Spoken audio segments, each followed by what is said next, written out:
So, good evening. In the last class, we have discussed about vouching verification and different assertions in case of transaction level, account balance level, and also how to vouch sales, other income, purchases. All this we have learned in the last class. In this class, we will close the P&L part of employee benefits, depreciation, and other expenses. Then we will continue with assets and liabilities, balance sheet part. So, our next line item of P&L that we are going to audit is employee benefits. Employee benefit expenses is nothing but employee related costs, salaries, उसका PF contributions, उसका gratuity, जितना भी हो सकता है वो सारा. So normally generally अगर बात किया है तो एम्प्लॉय पहले एक अपॉइंटमेंट होता है. पहले हम क्या टेस्ट करना है, जो एम्प्लॉय न्यू रिक्रूटमेंट है वो जेन्यून है या नहीं, वो एक चेक करना है. और नेक्स्ट क्या करना है, कैलकुलेशन मंथली सैलरी का कैलकुलेशन है वो सही से कर रहा है नहीं. व्हाट विल बी और monthly calculation, normally basic plus DA plus other allowances minus plus contribution PF ESI का एम्प्लॉयर कंट्रीब्यूशन माइनस PF का contribution employee and employer minus ESI contribution minus income tax. ये सारा normally होता है. उसका basic plus DA plus other allowances plus हमारा contribution और उसका कंट्रीब्यूशंस का अगर कुछ अप्लीकेबल होता है तो वो भी डिडक्शंस करने के बाद नेट सैलरी होता है. इतना सैलरी क्या होना चाहिए, पेमेंट होना चाहिए. ये कैलकुलेशंस जो भी है स्टैट्यूटरी, ये सारा एज पर स्टैट्यूट के परसेंटेज के हिसाब से किया है या नहीं किया है. ये सारा हम क्या करेगा, पहले अटेंडेंस लेगा एम्प्लॉय का, अटेंडेंस के साथ सैलरी कैलकुलेशन शीट्स भी लेगा, उसके साथ हम क्रॉस मैच करेगा. वो टोटल मंथली जो टोटल एक्सपेंस होता है ना, ग्रॉस सैलरी के बाद डिडक्शंस होता है, उसके बाद नेट सैलरी आता है. वो ग्रॉस सैलरी जो है वो आपके P&L में एक्सपेंस में जाएगा. ये सारा कैलकुलेशन आप रिकैलकुलेट करके पहले ऑर्गेनाइजेशन में एक एम्प्लॉई वो सारा कैलकुलेशन करके रहेगा. ये सारा कैलकुलेशन जो है वो आपका बैलेंस शीट में उस मंथ के एक्सपेंस से मैच होना चाहिए. वो आप टैली करके सैम्पल बेसिस में चेक करेगा.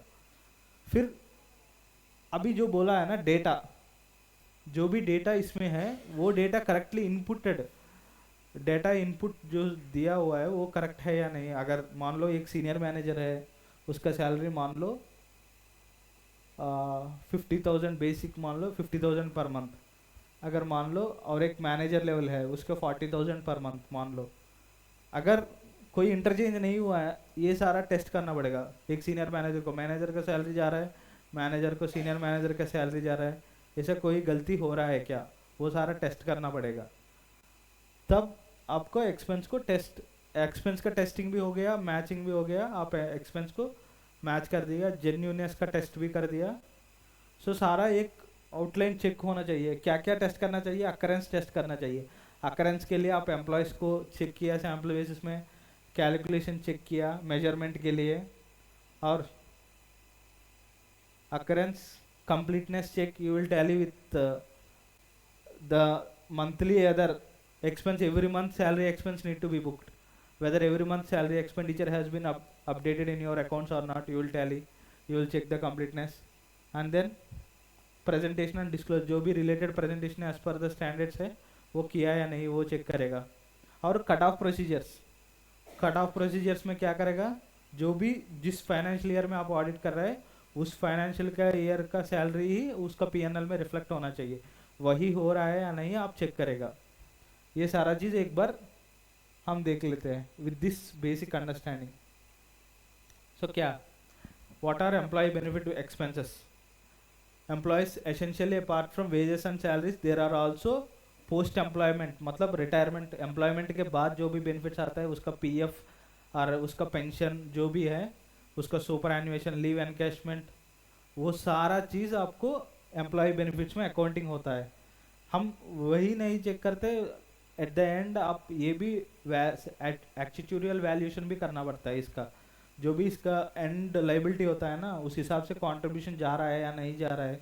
कभी कभी क्या होता है, हम हमारे कमिटमेंट के हिसाब से हमारा कंट्रीब्यूशन ज़्यादा करना पड़ता है, कम करना पड़ता है, उस हिसाब से कॉन्ट्रीब्यूशंस भी हो रहा है नहीं वो टेस्ट करने के लिए एक्चुअल वैल्यूएशन भी करना पड़ता है। और while conducting audit of employee benefit expenses, understanding of company recruitment promotion, ये सारा पॉलिसी समझना जरूरी है। कंपनी का HR पॉलिसी क्या है, रिक्रूटमेंट का क्या क्राइटेरिया है, प्रमोशन का क्या क्राइटेरिया है, वो सारा चीज़ समझना पड़ेगा। तभी आपको यू कैन डिटरमाइन, क्यों समझना है, तभी you can determine the reasonableness of cash outflow. मतलब जो भी आउटफ्लो हो रहा है वो रीजनेबल है या नहीं, तभी आप डिटरमाइन कर सकते हैं जब आप HR पॉलिसी को समझने के बाद।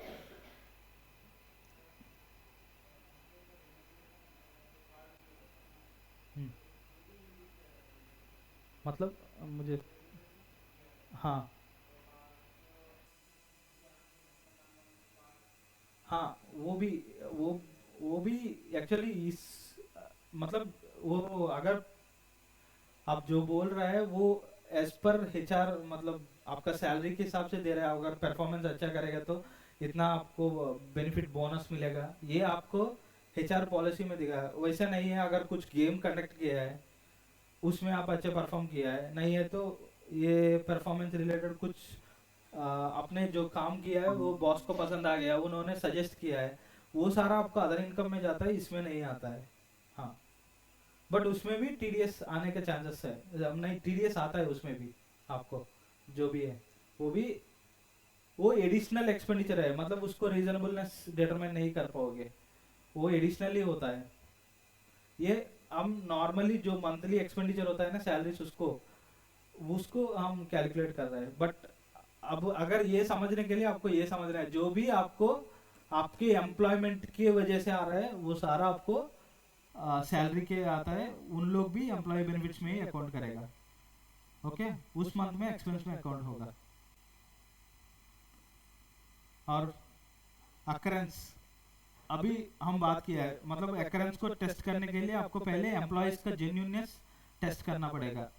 एम्प्लॉयज का जेन्यूननेस कैसे टेस्ट करेगा, रिक्रूटमेंट, पहले आप अटेंडेंस रजिस्टर मांगोगे, जितना एम्प्लॉयज है उसका नाम चेक करोगे सैम्पल बेसिस में, अगर चाहिए तो उसका आईडेंटिटी कार्ड्स वो भी चेक कर सकते हैं, आइडेंटिटी वो भी चेक कर सकते हैं। फिक्टिशियस एम्प्लॉयज नहीं होना चाहिए जिसकी वजह से उन लोग एक्सपेंस को बढ़ा के प्रॉफिट को कम कर सकते हैं, प्रॉफिट कम करने से टैक्स बचा सकता है, वो ऑर्गेनाइजेशन में नहीं होना चाहिए, वो आप चेक करेगा पहले अकरेंस के। Complete list of employees including new hires and their hiring recruitment का पॉलिसीज कैसे किया है। Then you will verify sample new employees for the current year, fraud करने के लिए जो भी एडिशनल एम्प्लॉयज इंक्लूड करके कुछ भी नहीं कर रहा है। अगर मान लो आपका प्रॉफिट लास्ट ईयर 10 लाख है, इस साल 15 लाख हो गया, उन लोग उस प्रॉफिट 5 लाख को कम करने के लिए ज़्यादा एम्प्लॉयज को बढ़ा के प्रॉफिट को कम कर सकते हैं ना। एम्प्लॉय एक्सपेंसेस को चेक करके, मतलब एम्प्लॉय एक्सपेंसेस मान लो लास्ट ईयर 10 लाख हुए, इस साल 5 रिक्रूटमेंट्स लिया है, उन लोग बोल रहा है कि 10 रिक्रूटमेंट्स 10 किया है इसलिए एक्सपेंडिचर डबल हो गया हमारा। वो चीज़ आप चेक करके इंश्योर करना पड़ेगा ताकि आपको एक रीजनेबलनेस मिलेगा, जो भी एक्सपेंस अकाउंट हुआ है वो एक्सपेंस सही से अकाउंट हुआ है। Then you will collect list of employees resign during the year. Resign करने वाले को क्यों चेक करना है, विद इन कुछ टाइमलाइन HR पॉलिसी में बोला है कि 30 डेज में उसका सारा जो भी सेटलमेंट पेमेंट्स है वो जाना चाहिए, उस हिसाब से वो किया या नहीं किया है वो चेक करना पड़ेगा। वो भी आपका जो भी सेटलमेंट के एक्सपेंसेस बुक किया है ना, उन लोग इतना PF पे किया है, इतना एक्सपेंसेस पे किया है, वो सारा एक्सपेंसेस जो है वो really employee has resigned, whether अभी वो कंटिन्यू नहीं कर रहा है, वो सारा चेक करके वो पेमेंट्स को आप इंश्योर कर सकते हैं। और you should obtain the payroll register and conduct, मतलब नॉर्मल एग्जामिनेशन मंथली जो एक्सपेंस अकाउंट हो रहा है सैलरी का, इसके लिए आप पेरोल obtain करके उसको रिकैलकुलेट करके चेक करना पड़ेगा, वो जो अमाउंट मंथली सैलरी डिटरमाइन किया है वो ठीक से रिकैलकुलेट करने से आपको रिलायबिलिटी एस्टैब्लिश हो सकता है कि वो जो कैलकुलेशन किया है वो सही से किया है। देन ऑल द कंट्रीब्यूशंस जो भी PF का ESI का जो भी कंट्रीब्यूशन सैलरी से डिडक्ट किया है ना, वो टाइमली बेसिस में पेमेंट कर रहा है स्टैट्यूटरी अथॉरिटीज को, वो चेक करना पड़ेगा। ये सारा चीज आपको अकरेंस को एस्टैब्लिश करने में हेल्प हो जाएगा। अगर कोई भी स्टैट्यूटरी ESI PF डिडक्ट होके जमा हो रहा है तो उससे एम्प्लॉय आपके अंडर काम कर रहा है, वो आप एस्टैब्लिश कर सकते हैं। और नेक्स्ट क्या करना, कट ऑफ में क्या चेक करेगा, जो भी करंट पीयर में एक्सपेंस है वो सारा पीएनएल में हिट हो रहा है या नहीं हो रहा है, कुछ मिस नहीं हो रहा है, वो चेक करना पड़ेगा। नेक्स्ट कंप्लीटनेस, कंप्लीटनेस में मतलब सारा जो एम्प्लॉयज का लिस्ट है वो अकाउंट हुआ है या नहीं हुआ है, appropriately recorded in the books of monthly, जो टोटल एक्सपेंस है वो आपको अकाउंट होना चाहिए। Then you need all to you need all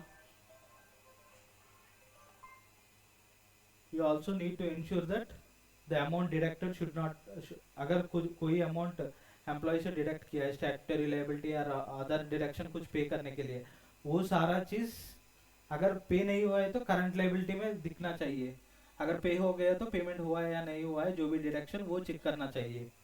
और नेक्स्ट मेजरमेंट, मेजरमेंट मतलब जो कैलकुलेशन है आपने पहले बोला था ना, रिकैलकुलेट करके चेक करेगा सारा चीज जो भी है एज पर अपॉइंटमेंट लेटर में टर्म्स होता है ना, इसको इतना सैलरी देना चाहिए, अगर कोई इंक्रीमेंट है तो उसका इंक्रीमेंट लेटर चेक करना चाहिए, कोई अनरीजनेबल बेनिफिट नहीं मिलना चाहिए, वो सारा चीज चेक करना चाहिए, ताकि आपको ये मेजरमेंट में सही से एस्टेब्लिश होगा।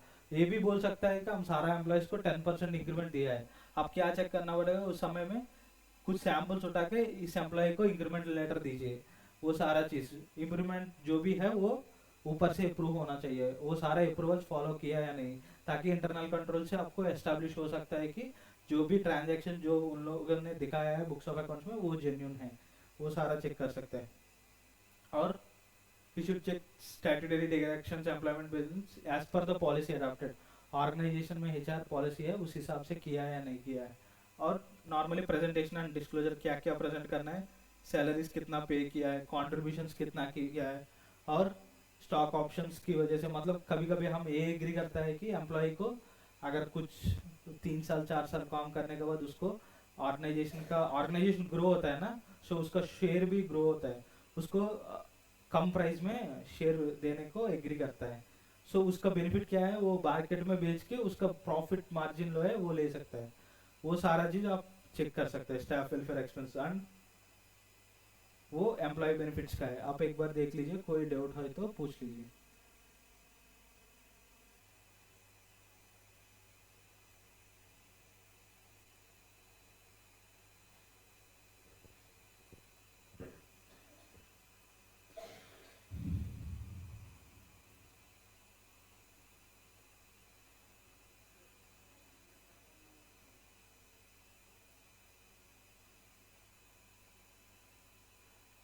ये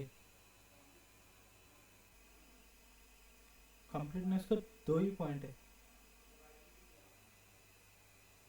ये वाला चाहिए आपको, वही न, अगर पेमेंट नहीं किया है तो तब करंट लायबिलिटी होना चाहिए, मतलब in the coming year they are going to pay the amount, coming month और कमिंग ईयर, मतलब अप्रैल में कुछ डिडक्शंस किया है, अगर नहीं है तो वो इमीडिएटली पे करना चाहता है, मतलब उसके इंटेंशन है, उसका लॉन्ग टर्म डिडक्शन नहीं है, वो एक करंट लायबिलिटी वैसे दिखने से नेक्स्ट मंथ में होना चाहिए एक्चुअली, इसलिए वो करंट लायबिलिटी में दिखाया या नहीं वो हम इंश्योर करेगा, इसलिए वो क्लियरली मेंशन किया should be shown as the same must be have been shown as current liability, अगर पेमेंट नहीं हुआ है तो जो भी चीज है वो डिडक्शंस करंट लायबिलिटी में दिखना चाहिए, वो हम एक बार इंश्योर करना पड़ेगा। डिडक्शंस किया है वो गया किधर वो चेक करना पड़ेगा, वो अगर स्टैट्यूटरी अदर्स को पे करना पेमेंट में जाए गया या नहीं गया, अगर कोई भी नहीं गया है तो करंट लायबिलिटी में आपको दिखना चाहिए। Next depreciation and amortisation, normally क्या होता है डिप्रिसिएशन एंड अमोर्टाइजेशन, आपको ये बेसिक समझना पड़ेगा। डिप्रिसिएशन क्या होता है, इधर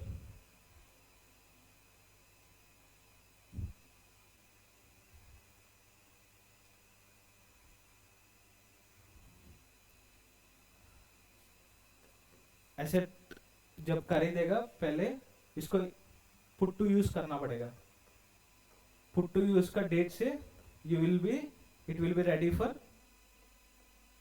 depreciation, when you have put to use के बाद डिप्रिसिएशन एज पर कंपनी से depreciation will be available for you. Depreciation कैसे कैलकुलेट करेगा, cost of the asset minus salvage value और डिवाइडेड बाय यूजफुल लाइफ।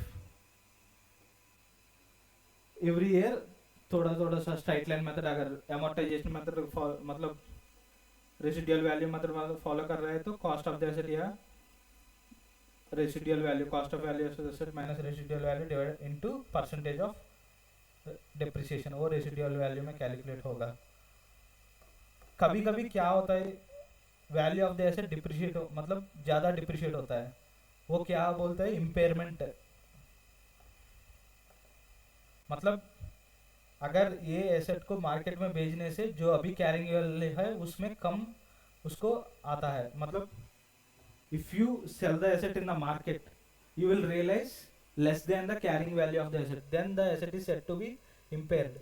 अगर ये बेंच जो है अभी इसका कैरिंग वैल्यू है 10 रुपीज़, मैं मार्केट में अगर ये बेंच उठा के बेच दिया तो इसको हमको 7 रुपये आता है, मतलब जो 3 रुपये है ना जो गैप है वो इम्पेयरमेंट लॉस बोलते हैं। मतलब the asset value, the asset is depreciated more than what we expected based on the useful life, इसको इम्पेयरमेंट लॉस बोलते हैं। वो भी अगर कोई एसेट इम्पेयर है या नहीं है उसको कुछ कंडीशंस होता है, as per India 36 there are certain conditions.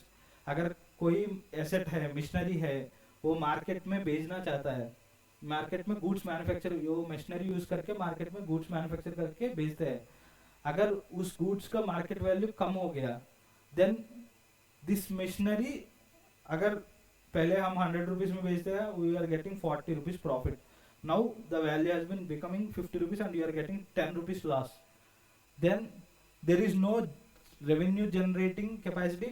When you will book an asset, when there is revenue generating capacity, then it is called asset.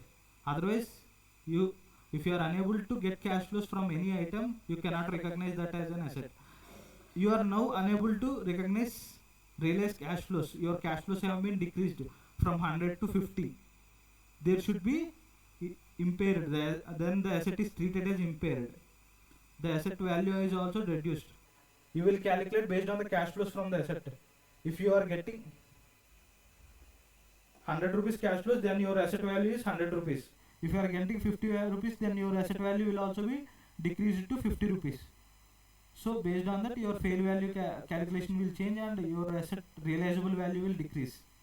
Then अगर आपका asset value 100 rupees है बुक्स में, now it will become 50 rupees by charging 50 rupees to impairment loss। ये impairment loss का concept है। अब इसके साथ हम देख लेते हैं और कैसे मेंटेन करते हैं, फिक्स्ड एसेट रजिस्टर मेंटेन करते हैं। हम पहले फिक्स्ड एसेट रजिस्टर लेते हैं, फिक्स्ड एसेट रजिस्टर लेने के बाद डिप्रिसिएशन के लिए पहले पुट टू यूज चेक करेगा। पुट टू यूज क्यों चेक करना पड़ेगा, तभी डेट ऑफ डिप्रिसिएशन मतलब कितना पीरियड के लिए डिप्रिसिएशन कैलकुलेट करना है वो आपको फाइनलाइज हो जाएगा। अगर एसेट पूरा साल में अगर आपके पास था तो कोई प्रॉब्लम नहीं होता है, अगर पूरे साल नहीं है, नया ही खरीदा है, तब डेट ऑफ यूज का इंपॉर्टेंस आता है। कुछ नया एसेट्स खरीदा है उसको देखना पड़ेगा, और कोई एसेट्स बेच दिया उसको भी डिप्रिसिएशन जब बेच दिया उस डेट से खत्म होता है डिप्रिसिएशन का, उसके बाद कोई डिप्रिसिएशन उस एसेट में चार्ज नहीं होना चाहिए। ये सारा चीज़ आपको कैलकुलेशन में चेक करना पड़ेगा। पहले आप क्या करना है, एक रजिस्टर फिक्स्ड एसेट रजिस्टर को लेना है, जो भी एडिशंस एंड डिलीशंस पहले वो चेक करना पड़ेगा। डिलीशंस को पहले आपके पास क्या होना चाहिए, अप्रूवल होना चाहिए डिप्रिसिएशन। सो डिप्रिसिएशन अगर टेंजिबल एसेट में कर रहा है, जो भी मशीनरी उसमें कर रहा है तो वो डिप्रिसिएशन है। जो भी intangible asset like machine, patents, copyrights उसमें कर रहा है तो वो अमोर्टाइजेशन है। ये पहले ये क्लैरिफाई कर दिया difference between depreciation and amortisation. Then the auditor need to determine the appropriateness accuracy, जो कैलकुलेशन जो है वो अप्रोप्रिएट है, जो भी डिप्रिशिएबल है। अगर लैंड लिया है, land is not a depreciable asset, उसको डिप्रिसिएशन ले रहा है तो वो गलत है, वो सारा चीज़ आपको चेक करना पड़ेगा। Then while conducting the depreciation, auditor should obtain detailed understanding of how company is following, पहले वो accounting policies कैसे फॉलो है, कौन सा मेथड फॉलो कर रहा है, कंसिस्टेंटली फॉलो कर रहा है या नहीं कर रहा है, वो सारा चीज़ आपको एक बार आपका अंडरस्टैंडिंग ऑब्टेन करना है। जो भी एसेट रिलेटेड रिस्क क्या है वो सारा चीज़ करने के बाद आपको क्या करना है, फिक्स्ड एसेट रजिस्टर लेना है। डिफरेंट कैलकुलेशन, अभी बेंच है फर्नीचर में क्लासीफाई करना है, मॉनिटर है कंप्यूटर में क्लासीफाई, जो भी क्लासिफिकेशन है वो सही से किया है या नहीं किया है वो सारा चीज़, क्योंकि rate of depreciation changes as per the classification of the asset, वो सारा चीज चेक करना है. Then help to determine the item of the assets eligible for depreciation and amortization.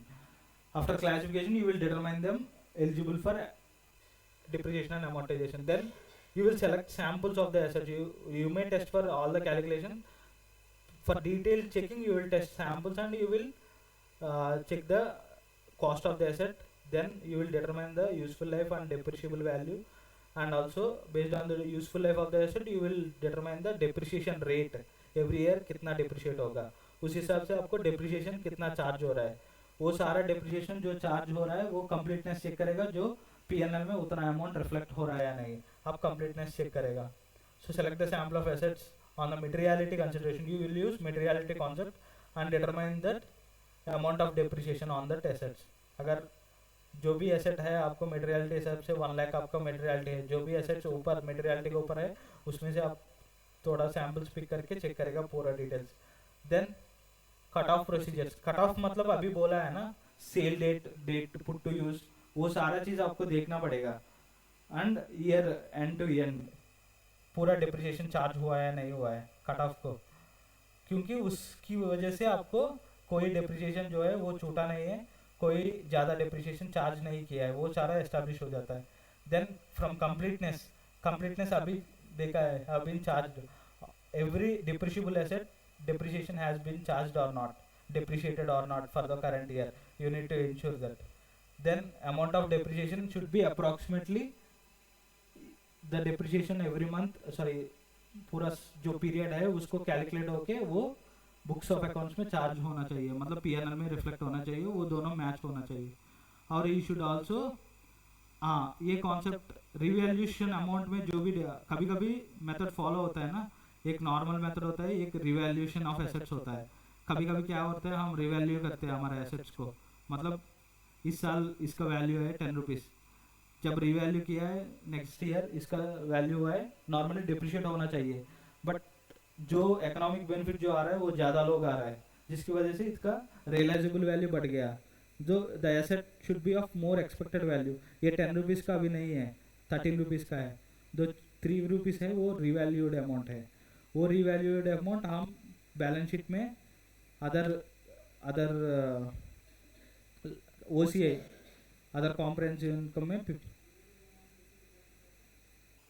Normally एक वैल्यूशनर का यूज़ करके करता है. मतलब नॉर्मली अगर बोलना है तो अभी बोला है ना, इनकम अगर एक एसेट से इनकम जो आता है वो कम हो गया तो वो इम्पेयर हो गया, अगर वो ज़्यादा हो गया तो वो रिवैल्यू करता है.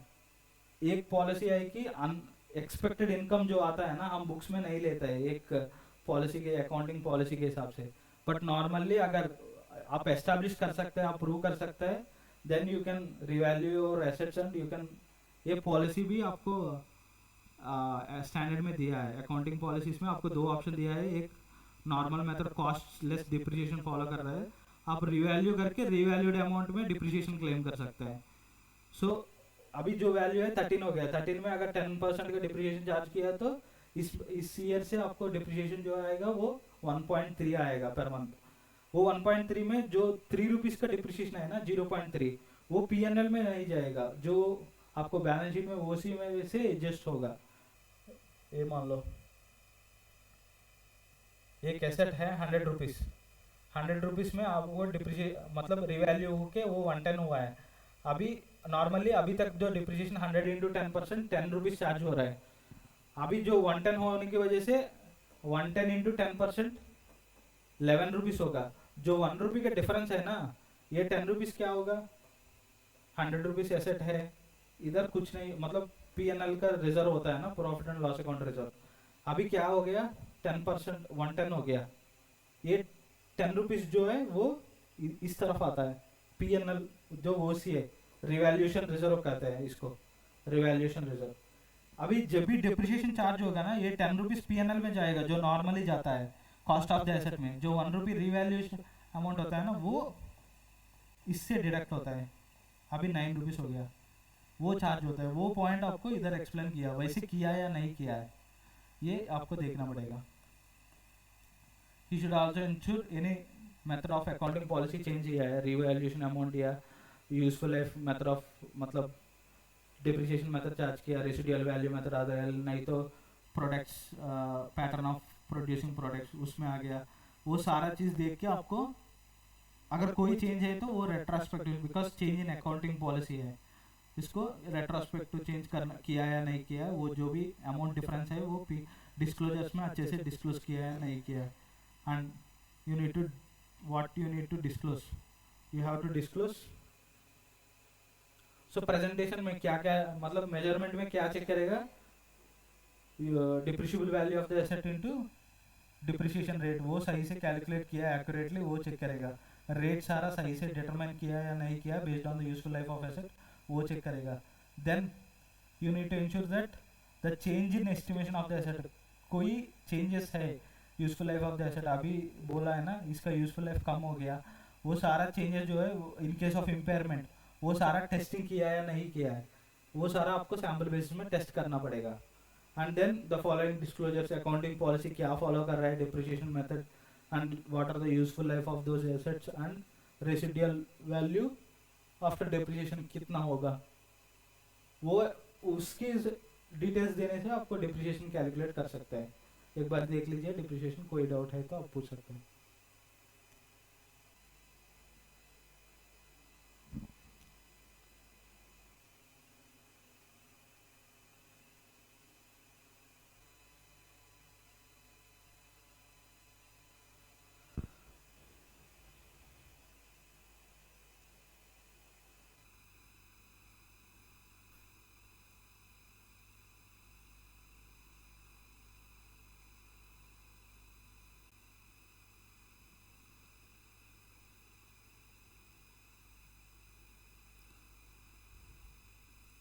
Next is finance cost.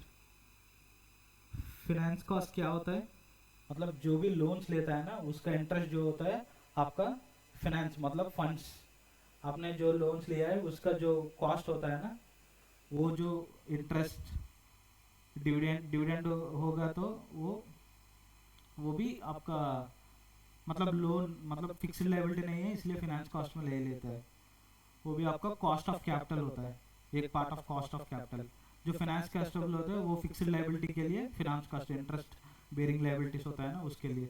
जो उसमें क्या क्या होता है, बैंक लोन, सिक्योर्ड और अनसिक्योर्ड डेट, डिबेंचर्स, वो सारा चीज़ आता है।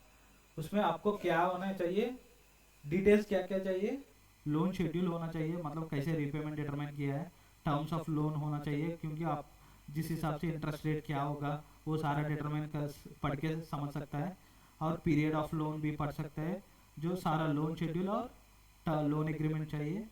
और क्या चाहिए आपको डिटरमाइन करने के लिए, कौन सा टाइप का इंस्ट्रूमेंट है, ताकि आपको समझ के कैलकुलेशंस भी कर सकता है, वो सारा चीज़ के लिए आपको ये क्या क्या ये डिटेल्स चाहिए। Then what you will do for testing occurrence, पहले इंटरेस्ट अगर होना चाहिए तो पहले उसका लायबिलिटी होना चाहिए, मतलब लोन लायबिलिटी कुछ होना चाहिए, पहले लोन लिया है नहीं लिया है। You should check all the debt instruments and loan details of. You need to obtain all the details. Then you need to verify the interest payment to bank statement. Genuineness establish करने के लिए payment हो रहा है या नहीं हो रहा है, जो भी अमाउंट कैलकुलेट किया है 10 lakhs इंटू 10%, 10,000 इंटरेस्ट आ रहा है, वो 10,000 इंटरेस्ट आपसे बैंक में डिडक्ट होके लोन को जाना चाहिए, मतलब लेंडर को जाना चाहिए, वो जा रहा है या नहीं जा रहा है वो भी। और देन आउटस्टैंडिंग लोन्स, कोई भी इंटरेस्ट जो है वो एक्रूड है, वो part of the loan only in respect of outstanding loans, मतलब जो इंटरेस्ट कैलकुलेशन जो किया है वो आउटस्टैंडिंग पार्ट में करना है सारा लोन, मतलब ईएमआई में जा रहा है, अभी तक 10 lakhs पे किया है, अब जितना में करना है 50 lakhs में 10 lakhs पे करो, 40 lakhs में आपका इंटरेस्ट चार्ज होना चाहिए, वैसे हो रहा है नहीं हो रहा है वो भी चेक करना पड़ेगा, ये सारा चीज़ जो चार्जेबिलिटी है। Then cut off procedure, interest किस पीरियड में करना पड़ेगा, जो जितना साल का लोन लिया है मतलब पीरियड जो है वो उतना, अगर अक्टूबर में लेके जनवरी में पे किया उतना पीरियड तक ही इंटरेस्ट चार्ज होना चाहिए। अगर पूरा साल नेक्स्ट ईयर में भी चल रहा है, जो ईयर एंड तक है उस पीरियड को इंटरेस्ट कैलकुलेट होके आपका फाइनेंशियल इस साल का फाइनेंशियल में आना चाहिए, वो आपको चेक करना पड़ेगा। Then completeness of the financials, जो भी एक्रूड इंटरेस्ट है, हम पेमेंट्स जो कर रहे हैं नॉर्मली जनवरी में एक पेमेंट जाएगा, बट आपका ईयर एंड जो आ रहा है मार्च में आ रहा है, जो जनवरी टू मार्च आ रहा है ना वो बीच का पीरियड में इंटरेस्ट कैलकुलेट करके आपको एक्रूड इंटरेस्ट बुक होना चाहिए आपको एक्सपेंस में, वो बुक किया है या नहीं किया है, वो सारा चीज़ आपका एस्टेब्लिश करके फिनेंशियल्स को मैच मतलब देखना पड़ेगा, मैच हो रहा है या नहीं हो रहा है। And then verify the calculation of interest payable and outstanding loan amount. जो भी कैलकुलेशन मेजरमेंट में क्या चेक करेगा, अभी तक जो डिटेल्स डिस्कस किया है टर्म्स के हिसाब से कैलकुलेशन हुआ है या नहीं हुआ है, रिकैलकुलेट करके आपको एस्टेब्लिश करेगा calculation. Verify calculation, how you will verify the calculation, you will पहले you will obtain understanding of loans and agreements, क्या टर्म्स है, क्या कंडीशंस है, क्या रीपेमेंट शेड्यूल है, क्या बैलेंस है उस दिन का। You will obtain the loan schedule and you will apply the interest rate on it, applicable interest rate, then you will determine the interest amount, outstanding amount, then any extra loan items repaid during the year। अगर loan schedule में 50,000 पे करना है हर महीने EMI में, आपने 1 लाख पे किया है, जो ज़्यादा पेमेंट किया है उसमें प्रिंसिपल रिड्यूस होगा, तो आपका रीपेमेंट शेड्यूल भी चेंज होगा। मतलब आपका जो आगे लोन आउटस्टैंडिंग बैलेंस होता है वो चेंज होगा, उस हिसाब से चेंज होकर कैलकुलेशन दिया है या नहीं दिया है, कैलकुलेशन हमारे एंड से इंश्योर करना पड़ेगा इंटरेस्ट चार्जेबिलिटी का। जो भी प्रेजेंटेशंस में as per accounting standards borrowing cost India 23 उस हिसाब से जो भी डिटेल्स चाहिए उस डिस्क्लोजर दिया है या नहीं दिया वो चेक करना पड़ेगा। आप एक बार देख लीजिए बोरोइंग का।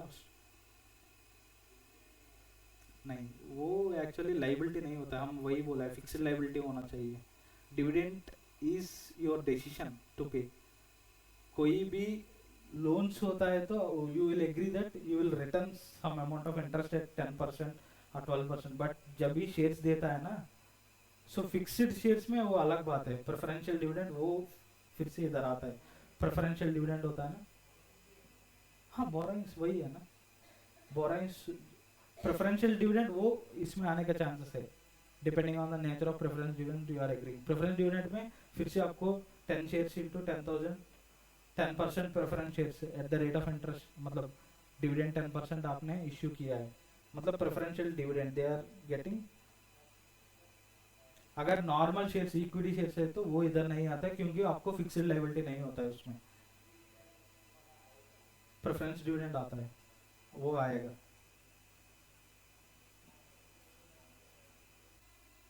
हाँ, उसमें आता है क्योंकि कॉस्ट ऑफ कैपिटल, कैपिटल अलग बात है, जो इंटरेस्ट अलग बात है। कैपिटल में जो पार्ट होता है ना, एक इक्विटी कैपिटल होता है, एक loans and borrowing debt capital होता है। इक्विटी और डेट, जो डेट में जा रहा है उसका पीएनएल में फाइनेंस कॉस्ट में जाएगा, जो इक्विटी में जाएगा ना वो उधर नहीं जाएगा, वो हम बोलना चाहते हैं।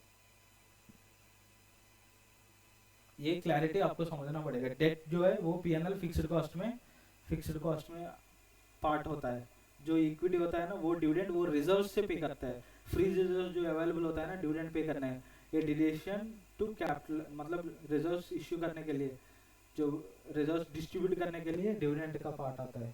इक्विटी शेयर होल्डर जो भी है वो रिजर्व्स को पार्ट लेता है, बट ये फिक्स्ड लायबिलिटी जो है वो करना ही चाहिए, पहले रिजर्व्स में जाने के पहले कर देते हैं, फाइनेंस कॉस्ट में जाता है।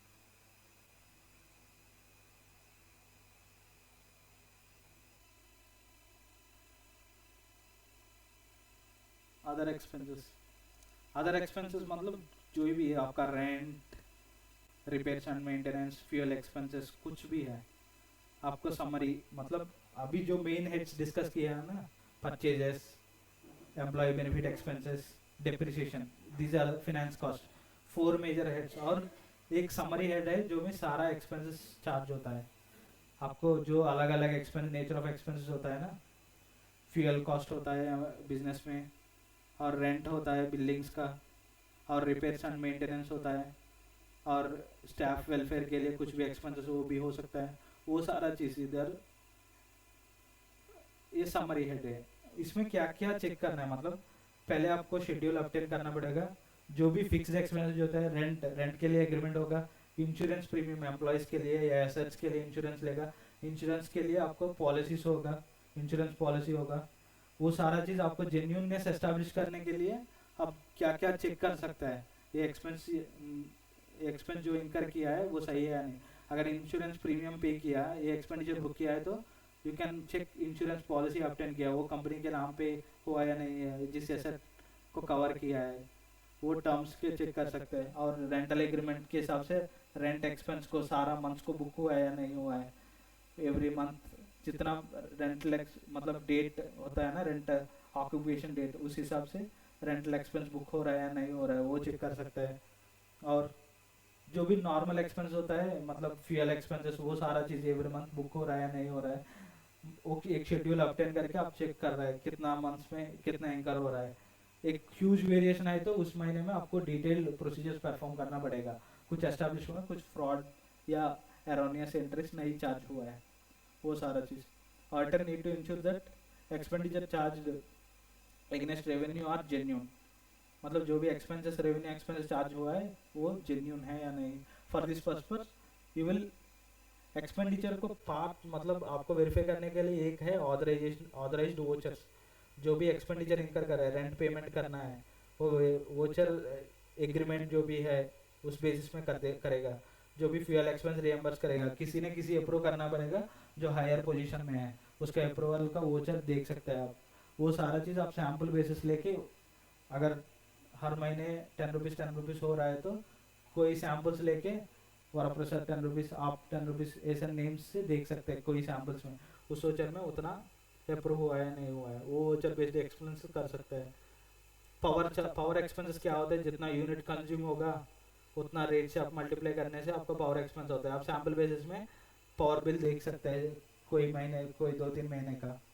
और legal and professional charges, services लिया है, इसके लिए क्या होगा, एग्रीमेंट्स होगा, एग्रीमेंट्स नहीं है तो किसी ना किसी अप्रूवल होगा पेमेंट करने के लिए, वो अप्रूवल है या नहीं वो चेक करके आप इसको देख सकते हैं। टीडीएस जो भी है वो डिडक्ट किया है नहीं किया है प्रोफेशनल सर्विसेज में, वो सारा चीज़ आप देख सकते हैं। उस हिसाब से आपको एस्टैब्लिश भी कर सकते हैं वो जेन्यून एक्सपेंस है, हम एक्सपेंडिचर लिया है। देन कट ऑफ, जो भी रेंटल एक्सपेंसेस है या अलग अलग एक्सपेंसेस बोला है, इंश्योरेंस प्रीमियम, जो भी पीरियड चार्ज हो रहा है जितना कवर हो रहा है उतना के लिए एक्सपेंस होना चाहिए। अलग जो एडिशनल जो है वो prepaid expense, prepaid insurance premium paid, उसमें रहना चाहिए। वो सारा बाइफर्केशन उन्होंने किया या नहीं है।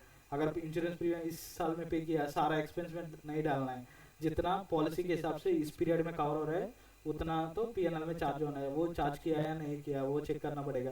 रेंटल एक्सपेंस भी जितना ईयर का एक्सपेंस हुआ है उतना, अगर पेमेंट नहीं हुआ है तो प्रोविजन बुक होना चाहिए, वो इंश्योर करना पड़ेगा। Provision and expenditure to PNL. और कंप्लीटनेस चेक, अभी बोला है ना हर महीने एक्सपेंडिचर अकाउंट हो रहा है, रेंटल एक्सपेंस नहीं तो जो इंश्योरेंस पॉलिसी लिया है वो पॉलिसी एक्सपेंस प्रीमियम का अकाउंटिंग, वो सारा चीज़। And along with their payments and adjustments, वो सारा चीज़ accounting entries has been done for their payments and adjustment, जो भी provisions है वो भी provision entries क्या करना है नेक्स्ट ईयर में रिवर्स करके एक्सपेंस बुक करना पड़ेगा, वो सारा चीज़। प्रीपेड एंड आउटस्टैंडिंग एक्सपेंसेस, वही मेजरमेंट ऑफ एक्सपेंसेस। वो मेजरमेंट में क्या होगा, मतलब कैलकुलेशन जो भी है, insurance number of people into, अगर इंश्योरेंस एम्प्लॉयज़ के लिए ले रहा है, नहीं तो वैल्यू ऑफ द एसेट के में बेसिस में ले रहा है, तो कुछ कैलकुलेशन है तो उस हिसाब से आप मेजर कर सकते हैं। रेंट में आप कोई रेंटल एग्रीमेंट लेके सैम्पल चेक कर सकते हैं, जो रेंटल एग्रीमेंट के हिसाब से पेमेंट हो रहा है। आप 10,000 डिग्री किया है, हर महीने 10,000 रेंट जाना चाहिए, उस हिसाब से जा रहा है नहीं।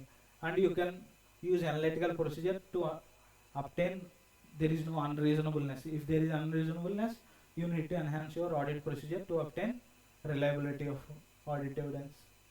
Then any other additional disclosures if any requested by any standard. Then appropriate classification, अभी बोला है ना रेंट एक्सपेंस, वो appropriate classification जो है वो आपको नोट्स में देना पड़ेगा, so that user will understand power and fuel के लिए इतना एक्सपेंस हो रहा है ऑर्गेनाइजेशन में, वो एक एडिशनल अंडरस्टैंडिंग के लिए। These are the PNL items. Vouching plays major part of while you are doing PNL audit. Voucher check करना पीएनएल में मेजर पार्ट होता है, बट अभी एसेट्स एंड लायबिलिटीज में क्या मेजर पार्ट होता है, existence, rights and obligation, valuation, ये तीनों चीज़ मेजर पार्ट होता है। वैल्यूएशन मतलब ईयर एंड में बैलेंस होता है ना, वो वैल्यूएशन सही से किया है या नहीं किया है। एंड एग्जिस्टेंस पहले फिजिकल वेरिफिकेशन करके टेस्ट कर सकता है, अगर कोई ट्रेड रिसीवेबल ट्रेड पेएबल है तो whether sale has been done और नॉट ऑन क्रेडिट बेसिस, वो इंश्योर करके आपको एग्जिस्टेंस टेस्ट कर सकते हैं. Then valuation, that's it. Rights and obligation, how you can test rights and obligation. अगर कोई एसेट खरीदा है तो लैंड एंड बिल्डिंग है तो डीड होगा, सेल डीड होगा अपने पास. यू कैन ओनरशिप डॉक्यूमेंट होगा, वो टेस्ट करके आपको देख सकता है. अगर कोई मूवेबल एसेट है तो गाड़ी हो कुछ है तो आपके ऊपर रजिस्ट्रेशन, आपके नाम में रजिस्ट्रेशन होगा. नहीं है तो इनवॉइस आपके नाम में होगा, ये 40 नंबर का गाड़ी आपने खरीदा है. ये सारा डिटेल्स आपके पास हो सकता है. ये डिटेल्स देख के आपको इंश्योर एस्टैब्लिश कर सकता है rights and obligation over the asset. Then plant property and first asset side plant property and equipment. मतलब जो भी प्लान प्रॉपर्टी इक्विपमेंट में कैसे रिकॉग्नाइज करेगा एक एसेट को पीपीए में, पहले वो टैंजिबल होना चाहिए तभी वो पीपीए में आता है. वो टैंजिबल एसेट्स को जो डेफिनेशन देखिए, हेल्ड फॉर प्रोडक्शन और supply of goods and services for rental to others and administrative purpose are expected to be used during the course of production. Asset PPA का definition ये है. आपको क्या करना चाहिए, ये तीनों अगर टैंजिबल आइटम्स में इस पर्पस में यूज कर रहा है तो वो they will be classified as under the head PPE. क्या करना चाहिए, फॉर प्रोडक्शन करने के लिए यूज करना चाहिए, production of goods and services. Then administrative purpose, मतलब बिल्डिंग जो है आपने यूज कर रहा है आपका ऑफिस रखने के लिए, अपने एडमिनिस्ट्रेटिव पर्पस के लिए अपना बिल्डिंग यूज कर रहा है. If you are using it for rental to others it will be classified as investment property expected to be used for more than one period. The asset का main अगर एक ही साल के अंदर अगर बेचना चाहता है तो वो करंट में जाएगा, नॉन करंट में नहीं जाएगा, वो पीपीए में नहीं आएगा. These are the points you need to keep in mind while determining PPE, whether PPE or not. Then PPE मतलब एक एसेट को टेस्ट कर रहा है. एसेट मतलब आपको क्या क्या existence, rights and obligation, valuation, completeness, वो सारा चीज चेक करना पड़ेगा. एग्जिस्टेंस, एसेट एग्जिस्ट है या नहीं है, पहले आपको लिस्ट ऑफ एसेट्स का डिटेल्स ऑब्टेन करेगा, कितना वैल्यू है. Then you will check for physical verification, whether asset है या नहीं है, वो आप चेक करेगा physically. You will see and you will observe existence of the asset. If the asset is not available with the vendor, sorry with the client, then you will ask confirmation from the third parties to whom the asset is available. अगर कोई किसी के पास asset maintain, मतलब हमारे पास नहीं है, किसी के पास है तो उससे कंफर्मेशन लेगा इसका एसेट है, वो मेरे पास है अभी के लिए, वो कंफर्मेशन लेगा. Physical verification to confirm the existence and possession of the asset. He must tally the physical verification report of the asset register. He will verify 100 items है तो 100 assets होना चाहिए. Then reporting date, PP additions जो भी है verification date में updated होना चाहिए. मतलब अगर इस साल में लास्ट ईयर 100 है, नॉर्मली इस साल भी 100 होना चाहिए. अगर कोई एडिशंस बीच में किया है तो the asset register must be updated 100 + 10 110, उतना फिजिकल प्रेजेंस में आपको फाउंड होना चाहिए. Then he shall ensure that if any discrepancies are found, they should be appropriately treated in the books of accounts.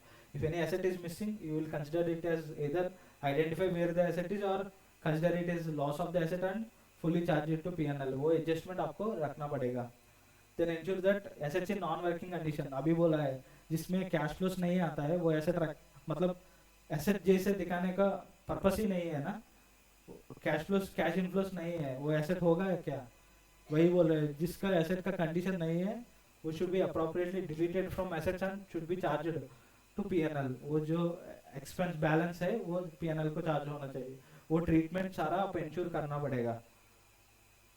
इन लोग क्या करता है, एसेट एक्सपेंस में चार्ज करने से उसका प्रॉफिट क्या होगा, कम होगा. मतलब उसका प्रॉफिट कम होने से मार्केट में उसका नाम कम हो जाता है. इसकी वजह से उन लोग वैसे ही रखता है. वो आपको चेक करके इंश्योर करना पड़ेगा. अगर वो वर्किंग कंडीशन में नहीं है तो वो it should be charge to PNL and deleted from the assets. वो सारा चीज आपको चेक करके you can establish existence of the asset. अभी बोल रहे हैं एसेट एग्जिस्टेड है, then you need to ensure जो एसेट है वो आपका है. You will execute ownership agreement और check invoices of the asset. Then you will ensure that your asset is you have owned the asset, and also you will ensure one more thing that जो भी asset आपने खरीदा है वो it is not charged under any other loan और liability, secured नहीं किया है, ताकि आपका राइट्स क्या होता है उसके पास चले जाता है। वो सारा चीज़ आपको एस्टैब्लिश करके डिस्क्लोज भी करना है, इस एसेट के अगेंस्ट इतना लोन है, वो सारा चीज़ whether properly disclose in the FS और not, you need to check. And also whether inviting quotations, ये चीज़ ओके।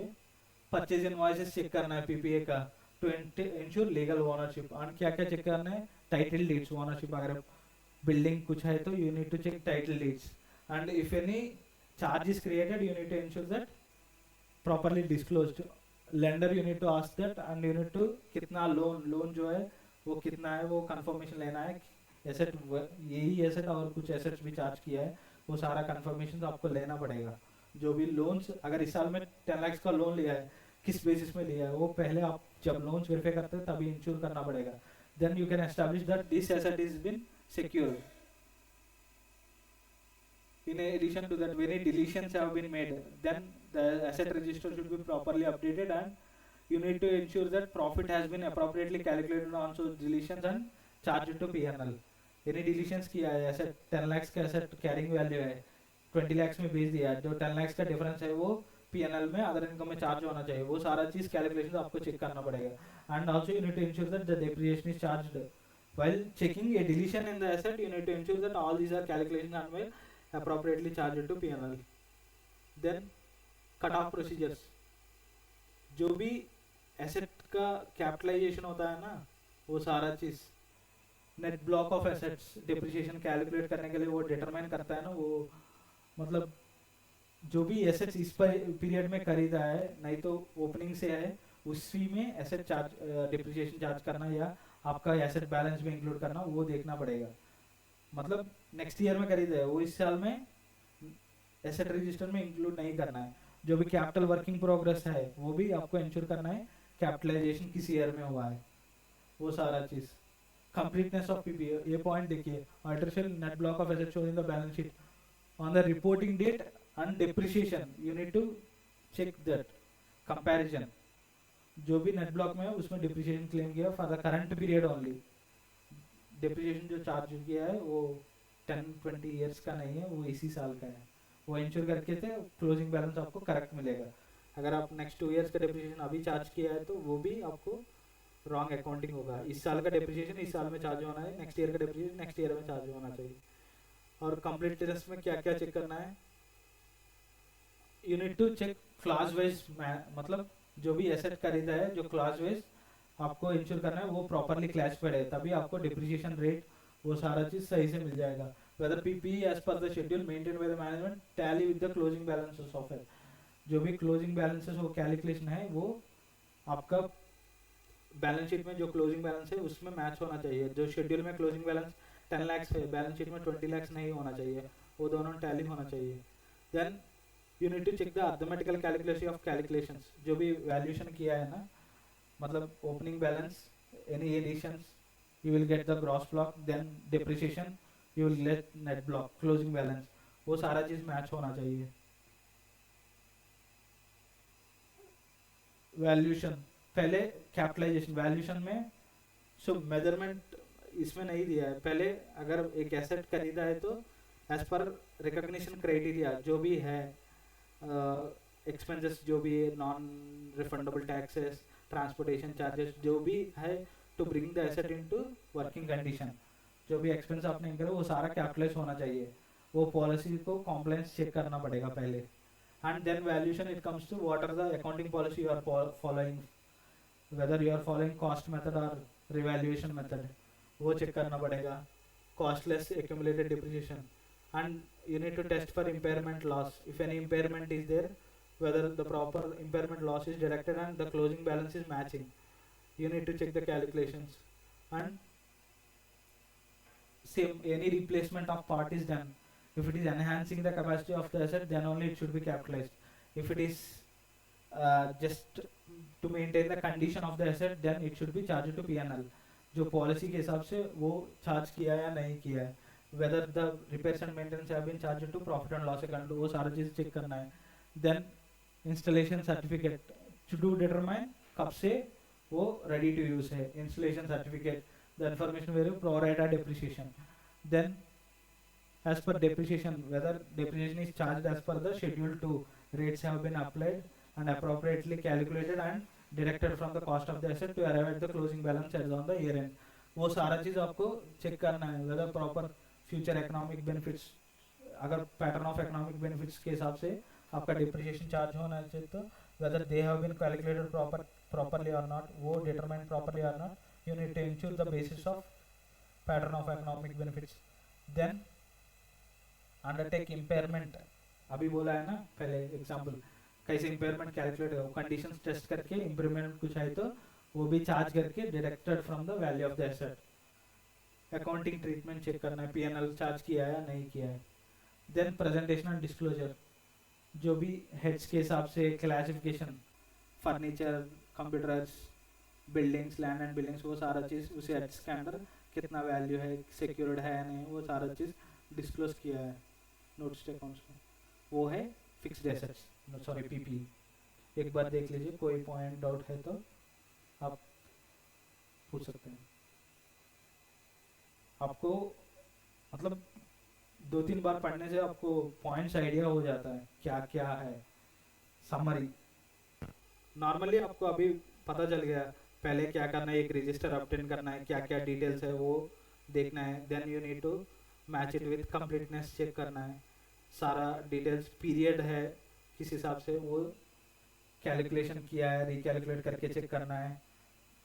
जो भी इनवॉइसेस है, मतलब आपको कॉस्ट कैपिटलाइज 100 लाख हुआ है, मान लो 100 लाख का आपको क्या होना चाहिए, पहले इंफॉर्मेशन मिलना चाहिए कि you have purchased the asset of 100 lakh. Invoices है, जो भी एक्सपेंसेस इनकर किया उसके इनवॉइसेस है, वो सारा चीज़ आपको एसेट को ऐड होना चाहिए. 10 rupees transportation charges, 100 rupees cost of purchase of machinery, उसके ऊपर refund non refundable taxes paid 18 rupees.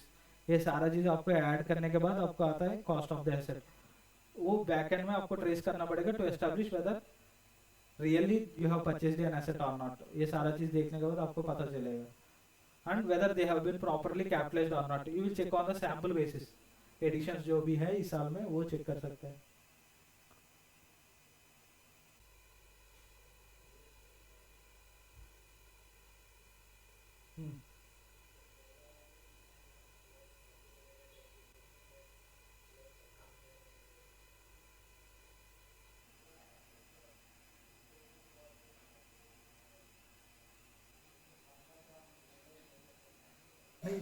ये इम्पेयरमेंट अलग है, इम्पेयरमेंट बोला है ना, रिवैल्यूएशन अलग है, इम्पेयरमेंट अलग है. अभी बोला है ना, अगर आपका प्रोडक्ट का मार्केट गिर गया, कुछ इंडिकेटर्स देखता है पहले, अगर सेल्स डिप हो रहा है, देन अल्टीमेटली योर मशीन का कैश फ्लोस मतलब निकालने का जो आपने एस्टैब्लिश किया है ना, एसेट को कैपिटलाइज कब करोगे आप, जितना कैश फ्लो आएगा उस हिसाब से.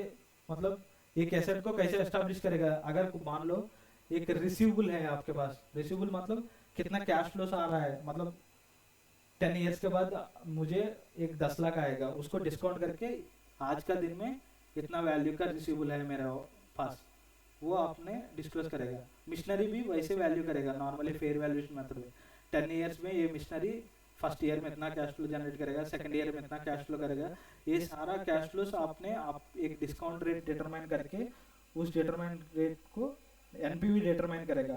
ये जो एनपीवी है एज ऑन डेट, ये मेरा वैल्यू ऑफ एसेट है. जब आपको कैश फ्लो कम होगा, प्रोडक्ट का खरीदना कम हो गया, purchasing power of your product has been decrease, demand for your product has been decrease, then you will change the cash flows from the that you are generating from the asset. When the cash flows have been changed, ultimately your fair value of the asset is decreasing. However, मान लो depreciation नहीं है आपके asset के ऊपर, you have purchased an asset of 10 lakhs, okay? मान लो आपके ऊपर depreciation नहीं है, you have not used the asset, but you have expected that using the asset you will produce a product that will generate a cash flow of 100 rupees, so that you will have booked your asset as 10 lakhs. But no longer the product is sellable. Then what you will do with the machinery? is it correct to show your machinery as asset? No longer your asset is not generating cash flows. When it is not generating cash flows, अगर किसी के item के से आपको cash flows नहीं हो रहा है तो वो कभी नहीं एसेट होगा आपका. Then what you need to do, you need to charge it to PNL. सारा 10 लाख उठा के पीएनएल में चार्ज करा. The name you are giving to it is impairment loss. The asset is set to be impaired. It is no longer generating the cash flows that you have expected earlier. जितना difference आ रहा है उतना difference आपको impairment loss charge कर रहा है. अभी हमारे एग्जांपल में पूरा 10 लाख इज इम्पेयर्ड. वही मैं बोल रहा हूँ. अगर रिवैल्यूएशन अलग है, इसका ऑपोजिट इज रिवैल्यूएशन. जब आपका एसेट का कैश फ्लो जनरेट करने की कैपेसिटी ज्यादा है, आपने पहले 10 क्वांटिटी प्रोड्यूस करने को सोचा है, मतलब आपने जो डिटरमाइन किया है 10 क्वांटिटी प्रोड्यूस करने के, but your machine is effective working effectively in such a way that you are generating 20 quantities now. That means you are able to sell 20 quantities and your cash flows will be increased by 20 quantities. Then your fair value of the asset will be increases. That will come under your revaluation amount. But your revaluation surplus जो आता है ना, मतलब 10 लाख से 20 लाख आपका asset 10 lakh से revalue हुआ है, वो आपको पीएनएल में इनकम में रिकॉग्नाइज नहीं कर सकता है.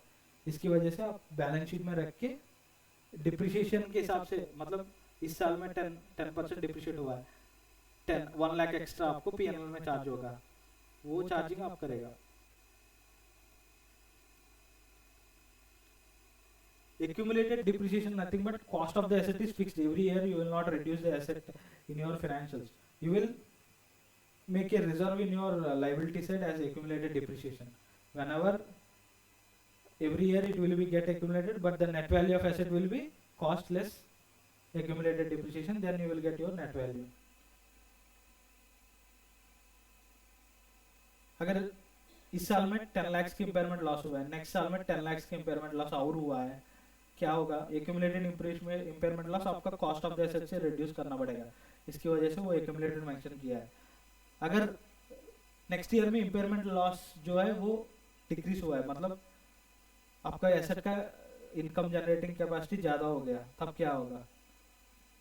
तब इसको जो भी पीएनएल में चार्ज किया है ना, वो अभी रिवर्स करेगा. आप रिवर्स करके एसेट को कॉस्ट बुक करेगा. नेगेटिव मतलब इम्पेयरमेंट अभी लेस कर रहा है ना, पहले साल में 10 लाख लेस किया है, अब इसको 9 लाख से लेस करेगा. जो भी इम्पैक्ट है वो पीएनएल को हिट करेगा. रिवर्सल ऑफ इम्पेयरमेंट लॉस ये कॉन्सेप्ट है.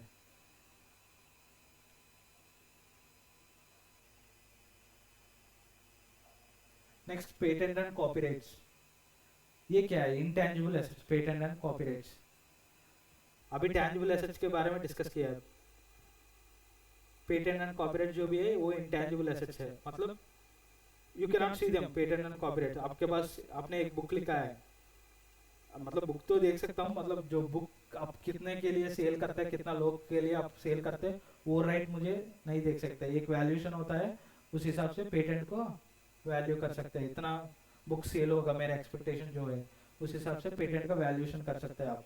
कॉपीराइट भी आपने एक सॉफ्टवेयर जनरेट डेवलप किया है, कितना लोग यूज करेगा एक एस्टिमेशन होगा आपके, उस हिसाब से आपको cost of generating the software, मतलब आप जितना वो बुक लिखने के लिए या वैल्यूएशन करेगा उसको, उस हिसाब से कैश आउटफ्लोस जितना जनरेट कर सकते हैं. जो भी वैल्यूएशन ऑफ एसेट कैसे होता है, cash flows that you can derive from that asset, उस हिसाब से आपका वैल्यू डिटरमाइन होगा. पहले क्या ऑब्टेन करना है, क्या क्या पेटेंट्स है, वो कैसे आपका ऑब्टेन का. कॉपीराइट जो है आपने रजिस्टर करेगा पहले, लिस्ट ऑब्टेन करने के बाद आप you can cross check with the certificate generated whether you have registered your trademark or not, whether the trademark that you have mentioned in your books is genuine or not. ये सारा trademarks है, copyright software है, वो सारा चीज आप देख सकते हैं. whether duly registered or not you can check, and then whether it is for providing goods or patent is active in use, मतलब लोग यूज कर रहे हैं, इट इज नॉट इम्पेयर्ड. कोई ले रहा है इसको, अपने इसको मतलब किसी और को नहीं दे रहा है. It has income generating capacity that you can ensure by whether how many agreements you are undergoing, copyrights या पेटेंट्स जो भी है, how many agreements you have issued on it.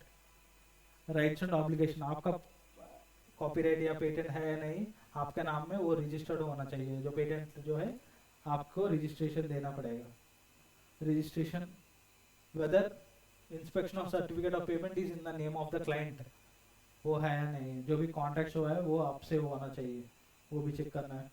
If it is purchased then the agreement is surrendered in favour of client should be examined. मतलब if you have developed an copyright, I'm purchasing that software or something from you, copyright from you, then all the agreement should be, the purchase agreement should be duly verified. What are the terms and conditions of the, कितना period के लिए दे रहा है या permanently दे रहा है, what is your expected मतलब sale price क्या है। then in case of certificate को renew करना है, then you need to check for last renewal to test the validity of the certificate। अभी जो पेटेंट अपना बुक्स में डिस्क्लोज कर रहा है, अगर वो रिन्यू नहीं किया है तो वो वैलिड नहीं है, वो इंश्योर करने के लिए वैलिड है। इसके लिए आपको रिन्यूअल फीस पेमेंट को चेक करना पड़ेगा। Then copyrights are at to expire, you need to ensure that copyright जो भी है वो they are at to expire, मतलब इसका वैलिडिटी अभी तक है जो भी आपने लिया है। देन बैलेंस शीट में क्या अमोर्टाइजेशन चार्ज करेगा ना, वो those copyrights that have been developed and ensure that there is income generated capacity, they should be capitalized। जो जितना वैल्यू ऑफ एसेट्स है वो ownership of the company and amortisation pattern. आप कैसे काम वेरीफाई कर सकते हैं, पहले एसेट होना चाहिए capitalised asset, then amortisation and closing balance, ये सारा चीज कंप्लीटनेस को वेरीफाई करेगा आपका। तीनों होने से आपको कंप्लीट ट्रांजैक्शन कंप्लीटनेस वेरीफाई कर सकता है। Then copyright register to obtain that whether any, मतलब आपको कंप्लीटनेस में क्या क्या वेरीफाई कर सकते हैं, जो भी एलैप्स हुआ है, ये सारा चीज करने के बाद आपको पता चलेगा कि इसका एग्रीमेंट्स खत्म हुआ है, नहीं तो इसका रिन्यूअल्स नहीं है, ये सारा चीज जो है एलैप्स हुआ है, बैलेंस शीट से निकालना पड़ेगा।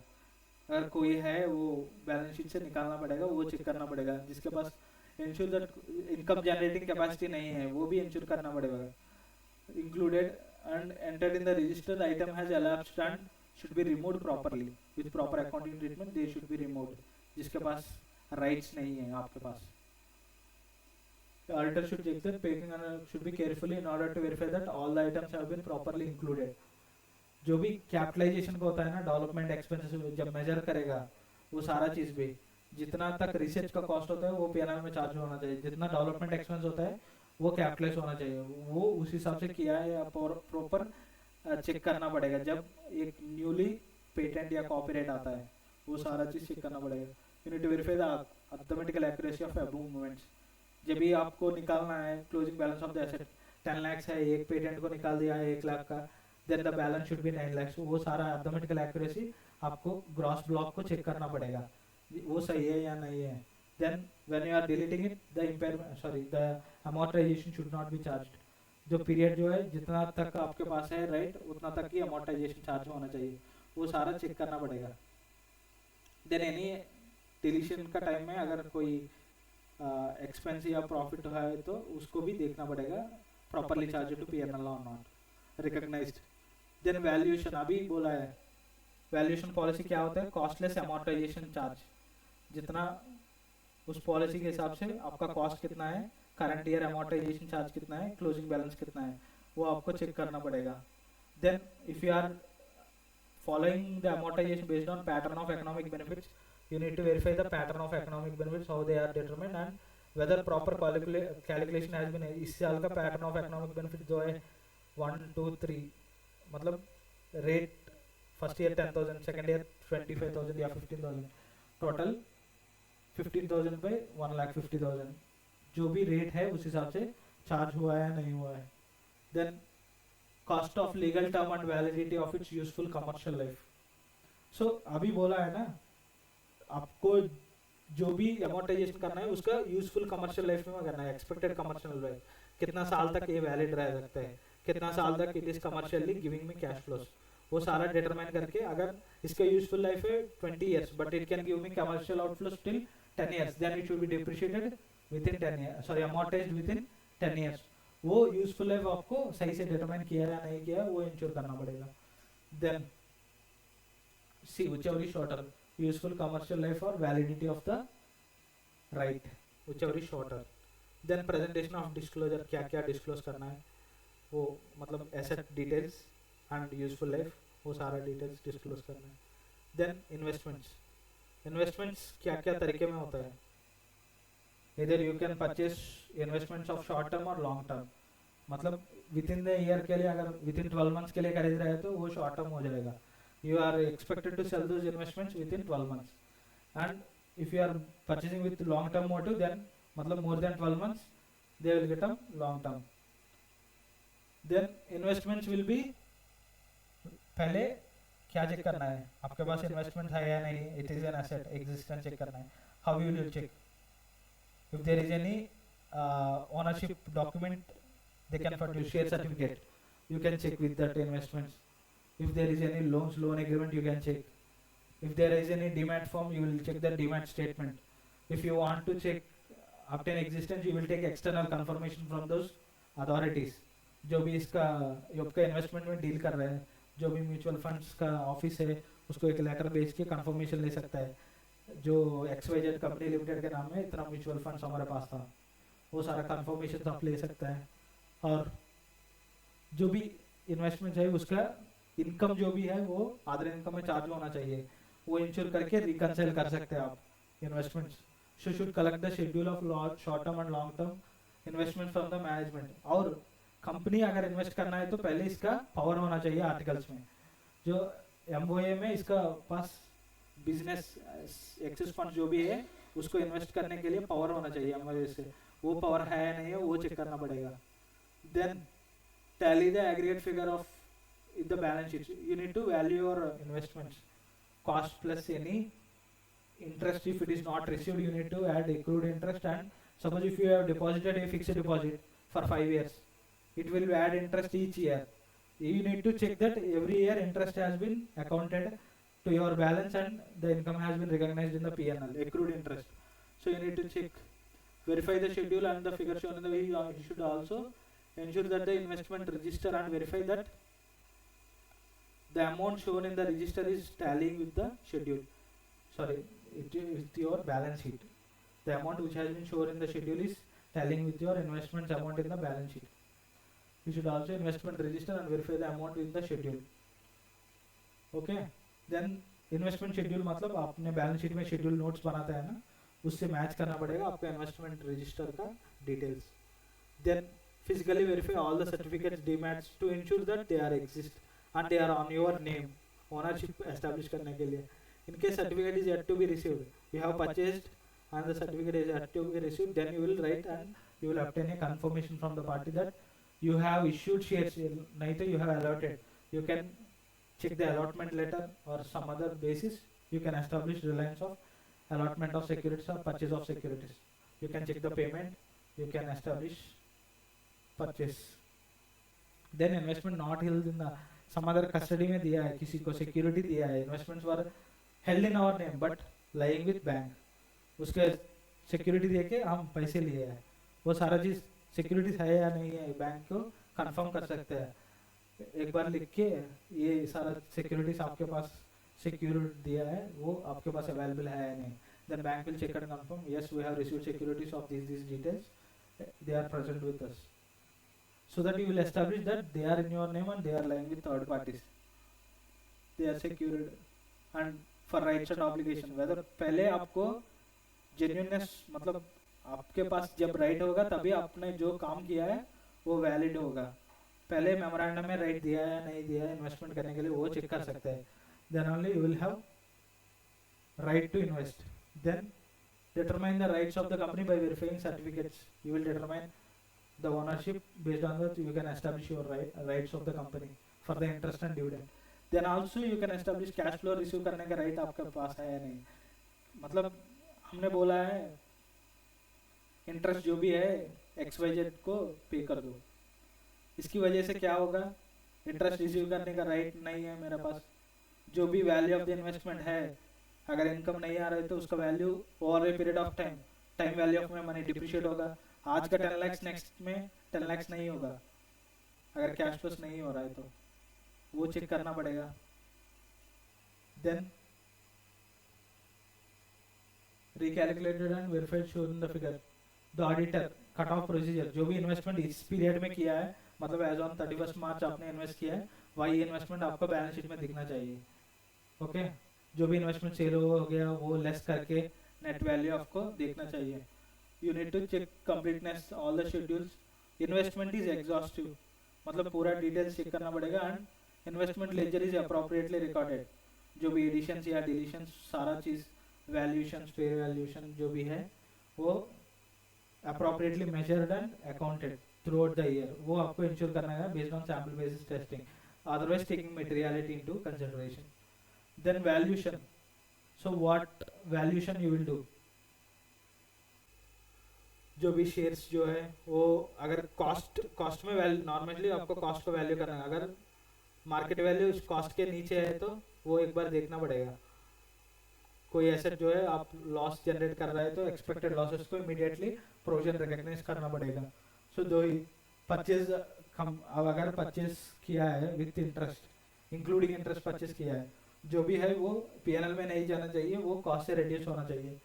जो cost doesn't include interest component, you should see that the cost investment have been, however in case of investment with कम interest price, then you should need cost does not include, the cost should not include the interest component. जो भी है net of cost आपको account करना पड़ेगा. Then you should see that bonus shares have been recorded. Any bonus shares issued, you need not पे any single rupee for bonus shares, but you need to account for the number of shares that have been issued for you, so that whether properly increased by the number of shares or not, your investment register should be increased by number of shares or not. You need to check that in case of bonus issue. In case of rights issue, you need to ensure that the right cost of the right should be capitalized in the books of accounts. जितना right आप access कर सकते हो वो आपके books में capitalise होना चाहिए राइट शेयर्स में. Then pre-acquisition dividend. What is pre-acquisition dividend?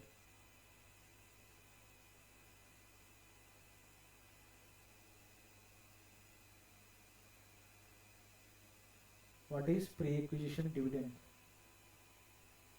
Pre-acquisition dividend. The word itself determines pre-acquisition dividend. So let me explain. Suppose on 30th of September, a company has declared a dividend of 10 rupees. Okay. Then the dividend payment will take time. Okay. Within जब अभी declare होगा immediate payment नहीं होगा. So between the date, suppose it has been paid on 10th October. I have purchased on 5th October. Then whatever the dividend amount is there, it is included in the share that I purchased. So that you need to check that whether it is not considered in the statement of. जो भी pre acquisition dividend है वो cost से reduce होना चाहिए, वो include नहीं होना. बाद में आपको जब आपने 10th में आपको 10 रुपीस आएगा, वो क्या होना चाहिए, वो आपको कॉस्ट से रिड्यूस होना. जब बैलेंस शीट में आपको सपोज 100 रुपीस दिखेगा, 10 रुपीस लेस होकर 90 दिखना चाहिए, वो पीएनएल में नहीं जाना चाहिए. प्री एक्विजिशन डिविडेंड जो कॉस्ट से लेस होना चाहिए, वो इंश्योर करना चाहिए. ये बोल रहा है कि प्री एक्विजिशन डिविडेंड है. Got it? Then the auditor shall also verify the investments have been determined following the relevant accounting standard. जो India is 109 इन्वेस्टमेंट वैल्यूएशन, उस हिसाब से आपको इन्वेस्टमेंट वैल्यूएशन हुआ है या नहीं हुआ है आपको चेक करना. जो भी क्या कॉस्ट एफईटी पीएनएल फॉलो कर रहा है, एफईटी सीएल फॉलो कर रहा है, एफईटी ओसीए फॉलो कर रहा है, वो सारा चीज़ आपको चेक करना पड़ेगा. Then whether proper disclosures, what are the investments, class of investments, equity कितना है, secured mutual funds, class of investments, investment schedule आपको disclose करना पड़ेगा. That is notes to accounts. Next class we will discuss about inventories and all. So thank you.